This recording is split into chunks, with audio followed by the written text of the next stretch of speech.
Today we are going to talk about death. We are. So, death has kind of a bad rap, I think. Mm-hmm. And we're here to share our perspective on death from various experiences we've had. Rachel having had a near-death experience. Yeah. And myself having had people pass away in my life. And we would just like to share how that has informed how we think about death. Mm-hmm. So my name is Clara Kalindi de Luz, and I'm here to accompany you on your healing journey. And I'm very excited to have Rachel, my friend, here with us today. And Rachel is an intuitive healer, and she interprets dreams, among other abilities that she has that we may discuss in future videos. We may. So if you want to know more about Rachel, I will put her contact information in the description to the video. But welcome, Rachel. Thank you. So glad you are joining. So just to introduce the topic, I think that we have a similar view of death in that we don't see death as like a final ending to anything. It's actually a transformation. Exactly. It's the beginning of a new existence. Mm-hmm. And I think having or trying to have this perspective, because I also tend to grieve a lot. So I can't always hold this perspective, but when I can, it is actually very helpful in the grieving process and in the living process, actually. Yeah. So I think in the first part of this video, we're going to let Rachel talk about her experience, and I will ask some questions, and then we'll talk about some other things. So I'll pass it on. All right. We'll get started. So I was 19 when I had the near-death experience, and I was healing. I was beginning my healing journey from some trauma from the past, and was making some life choices that were not the best for me at the time. And I was at a party and had taken some things that I shouldn't have taken, and we'll leave it at that. Yes, let's leave it at that. So what happened as my body was shutting down, I felt myself rise above my body, and many of the experiences I had are almost sort of stereotypical now when people talk about near death, but it was my experience, so I'm just sharing it. So I started to rise above my body, and I could see into all the rooms of the apartment I was in, and I could hear all the thoughts of the people that were there. And then I continued to rise up. I saw the whole apartment building, and then I saw the whole city, and then I saw the whole country. Like, I just continued to expand my vision, and I was feeling very excited. I was like, I thought I thought I was dying, and I wanted to die, and was like really like, wow, this is great. So the interesting thing about that part of it was that I heard this voice that was guiding me the whole time, that was just like really loving and really nurturing, and was just saying, if you feel ready to go, you need to detach. And then as I detached, then I continued to rise up through all those different stages. So the voice would say, you need to detach from your legs, and then I would detach from my legs, and then from your torso, and from your arms. And so I was going through all these stages, and the last stage was, you need to let go of your breath. And I took an inhale and exhaled, and then as I exhaled, I shifted into like complete dark. It went into like complete darkness, but the voice was still there. And what I saw next was what I felt next was this connection to everything in the world, in the universe. And visually, it's hard to describe. Like, there was a lot of light and a lot of color, but it was more about the sensation of, wow, like, we're all connected. And I was hearing that loving voice again was saying, like, oneness. She just kept repeating, like, oneness, one. And so that was the beginning part of what happened. So I'm just wondering if you could share, you already kind of went into it, but can you sort of explain what it means to feel this oneness? Like, is it like a physical sensation? Is it mental? Like, do you like see from everyone's perspective? Like, how would you describe it to us? Okay, that's a really good question. So because I had just gone through this conscious detaching of my body, I was really aware of the fact that I'm no longer a part of my body. So it was like I was aware that I'm feeling things even though I'm not feeling them with my physical senses. So it was like a consciousness outside of the five senses. But the best way that I can use kind of as an analogy or a metaphor would be like if the world was hugging you, that's what it feels like. Oh, wow, that's so nice. Yeah, like everything is alive and everything loves you. Wow. Is the best way that I could describe it. And everything knows you. Wow. Like, you are known, you are loved, you are embraced, you are connected. Like, we got you. Wow, so it's like a collective, like, and did you feel that you're like loving everything and embracing everything too? Yeah, I really did. I felt like very open. Like, in my regular life, I had felt very closed down and very disconnected and very alone. And then in that warm space of love, I was like, I felt love too back. It was like reciprocal. So was it like a kind of like a heart opening experience? Would you say that? Definitely. Yeah. Heart chakra. Right? Yeah. Yeah, definitely. Amazing. So maybe you can continue with what happened next. Okay. So in the real world, as I was not breathing anymore, it happened to be that there was a lifeguard at the party that I was at. And so he started to do CPR and do work on me. So I was really only gone for a short time in the physical world, like a minute or something. But in the spiritual realm, it felt like years, actually. Like, wow. It felt it like amazing. It was timeless. Like, I felt that stepping outside of space and time. So so after I had this feeling of love and connection, then I experienced what people call a life review. And that was again, it's a little stereotypical, but it was a theater kind of environment. And then I just saw rapid successions of 1 million milliseconds of my life. That's what was strange about it. It's like, it wasn't, you don't see like a storyline of like, remember this day. It was 1 million moments where I had hurt people. Oh, can you imagine? I saw if I wasn't kind to a person at school, if I wasn't even like the earth, the animals, the plants, anytime I had made someone sad, if I had disappointed someone, if they needed kindness and compassion and care and I hadn't given it to them. And I felt a lot of remorse and grief and sadness, and like what I kept saying is I didn't know, because I had grown up in a home that was very abusive and a very dark, negative kind of energy. So although I was a kind-hearted person, I didn't actually know how to reach out and be like the expression of that love. So I was shown what happened, like what it was to live like that. So I was kind of, the feeling was like as if I was like like my head to the floor, like crying. And I was like, I'm so sorry. And if I'd have known better, I would have done better.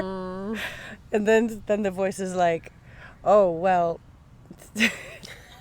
since you realize now just how important compassion is, then you need to go back. And so I was fighting and resisting and not wanting to go back. It was like, no. Like I loved that space so much, and I did not want to go back. But it just was like this force of like a force of wind, and flew, I don't know, whooshed. Yeah. I whooshed. And the next thing I know, the lifeguard's face was in my face, and I caught my breath, and Wow. I was okay. That's really interesting because, and thank you for being very honest about this, because I think, I think we don't want to give the impression that like everything is just rosy, Right. because we want to, it's a real thing that happened, and there was obviously a purpose that you were shown those things. Yeah. But like to me, it's like such a contrast, and I almost feel like you were permeated with that love first, so that you could handle this life review. Is that how you see it? Absolutely. Yeah, like we love you and you're wonderful, and just to let you know, you're FYI. we love you, but you made some mistakes. You made some mistakes. And I was like, if I look back on how I was, I went through phases of being a bully in school, and like I was being so I was living in such a controlled environment and such a negative environment at home that when I went to school, I did that thing of like, I'm going to control someone else. I'm going to hurt someone else. Right. I teased the other kids, and I became really popular in a few grades. I was like one of the popular ones, and then I was really, really cruel to the people that were like not popular. I did all that consciously. Yeah, well, because I think that what happens is that when you're abused, you take that on in order to protect yourself from it. Yeah. And then it comes out. Exactly. So I guess, yeah, I'm just wondering, like, how did this affect your life going forward? I mean, what was the impact, and how did it change your life? Yeah, that's a good question. So it impacted me like instantly, and in a very, very powerful and profound ways. And in some ways I was conscious of, and then other ways like evolved. So the other part though about that loving embrace that I was in that time when I was being lovingly embraced, I was shown a lot of things. And that when I said like it felt timeless, that was the part that felt timeless. It's like that felt like a year's worth of research.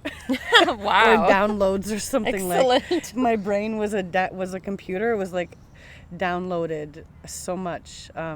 So then when I came back and I was going about my day-to-day life, it was very clear to me to get out of the lifestyle that I had been in. So I made a really abrupt change, like no more drinking, no more drugs, no more relationships with abusive people. I'm going to go back to school. Like I just did a complete 360. So that was the first sudden instant change, and I had new confidence too, because I understood what I understood. I was meant to be compassionate and kind. And I felt confident now about being able to be that loving person that I couldn't be before. So I started to help a lot of people. I started to get involved in like community volunteering and community projects and children's classes, and just like I just started to care a lot more about other people and wasn't so self-centered. That was like the first instant thing. The other things we can talk more in another video, but that ability to like see into another room or hear things beyond the room that I'm in, that stayed with me.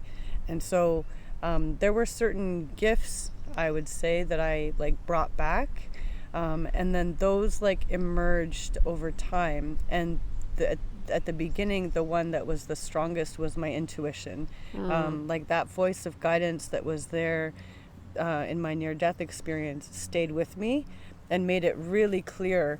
Although I never asked who it was, like I told you. Yeah. I never said like, who are you or why are you guiding me? But just that voice was just always there, like, do you hear me? And I'm like, yes, I hear you. Nice. It's nice to have your own personal guide. I like it. Yeah. Wow, I have so many questions actually. Yeah, go but for I it. think the first thing I want to know is, what are some of these things that you downloaded? I mean, I'm sure there's a lot, but is there anything that stands out that you want to share? There's something that stands out there's a lot that are cool, but this one was like it stood out right away. I've heard before that God was genderless, right? Like God is neither male or female, and that was sort of something I understood. Yeah. But what I saw in the next world is like we are also genderless. Like the soul is genderless. Okay. And our expression of our being comes out through a body that has Sex. biological parts. But that our soul is genderless. Okay. And that I think it was an important message for me at the time, but I think it's relevant too for like the times we live in now. LGBTQ Yeah. Community. Yeah. So they're right. They're right about some things, in the sense of the soul being genderless, and that the extremes between what is feminine and what is masculine is very unhealthy, and that humanity is moving towards a more fluid expression of gender. So if you see someone and they're dressed in a way and you're like, I can't tell if they're a male or female, that is what humanity is moving towards. Like it's that neutral space. Or like we have to develop masculine and feminine qualities to be a balanced human being. Yeah. Whereas in the past it was just very polar. Right. Of like, this is a man and then this is a woman, and Right. and people weren't free to express all those aspects of themselves, and they were Right. limited and boxed. Exactly. Wow. Yeah, that's really interesting. So did you see other souls? Did you like other beings? I did, but it wasn't important. Okay. Like, yeah, the love there, was there, but it wasn't about communicating with other people. It's like I had a job to do. It was like a classroom or a job interview or something, where it's like, you're here to do this, and like there's other people there doing their thing, but you can't interact with them. Oh, It was okay. like that. Right.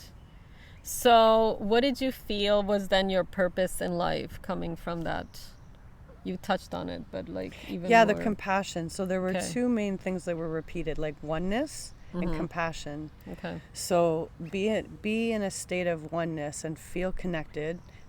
That's my purpose, is like, and then that's my healing journey, because my trauma made me feel disconnected, and still to this day I carry pieces of that. So when that comes up, then I have to remember, how do I get from a place of being disconnected to connected? And then that's my internal state, and then the external is like compassion, learning to live in a state of compassion and building understanding for people. And then in that path is where I discovered dream work, and then or dream interpretation. So I find that the chance where I get to express the most compassion is when I'm listening to people's dreams, and they're sharing their darkness and their biggest fear, and I can hold that space of compassion for them as they work through that struggle. That's beautiful. Is there anything else you wanted to share? No, that's pretty much it. That was Summarizes it. very that was wonderful. Thank you. Thank you. I appreciate your vulnerability and in talking about this, because sometimes we might feel like, people may judge what we say, but I think that when it comes from your heart and your truth, people can feel it, and I know my subscribers will be kind and gentle and send some encouraging comments if you like.